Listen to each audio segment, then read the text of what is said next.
నేను 12వ తరగతి బైపీసీ టేకులపల్లి కళాశాలలో చదువుతున్నాను. మీరు ఇప్పుడు తెలియజేయడం ఏమంటే సుస్థిర అభివృద్ధి అంటే భవిష్యత్తు తరాలకు ఉపయోగపడేలా వాటిని దెబ్బతీయకుండా ప్రస్తుత కాలం వాళ్ళు ఎలా ఉండాలో తెలియజేస్తున్నాను.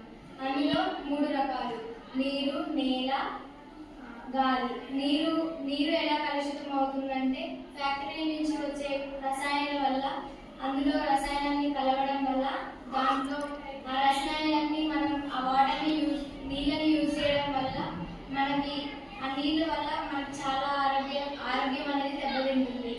అలాగే వినాయకుడిని మర్చినప్పుడు ఆ రంగు కలవడం వల్ల అందులో ఆ నీళ్ళు అనేవి పశువులు తాగడం వల్ల పశువులకి చాలా ఆరోగ్యంగా ఉండట్లేదు. అలాగే మనం పీల్చుకునే గాలి వల్ల చాలా అనారోగ్యంగా గురవుతున్నాము. అంటే ఊపిరితిత్తులు, గుండెకి సంబంధించిన వ్యాధులు వస్తున్నాయి.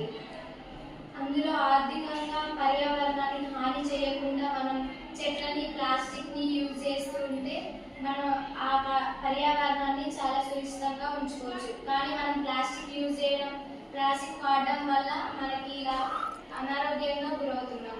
అందుకని ఇప్పుడు చెట్లు నాటండి.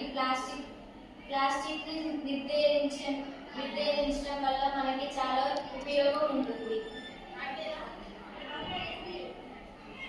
గాలి పీల్చుకోవడం వల్ల మనకి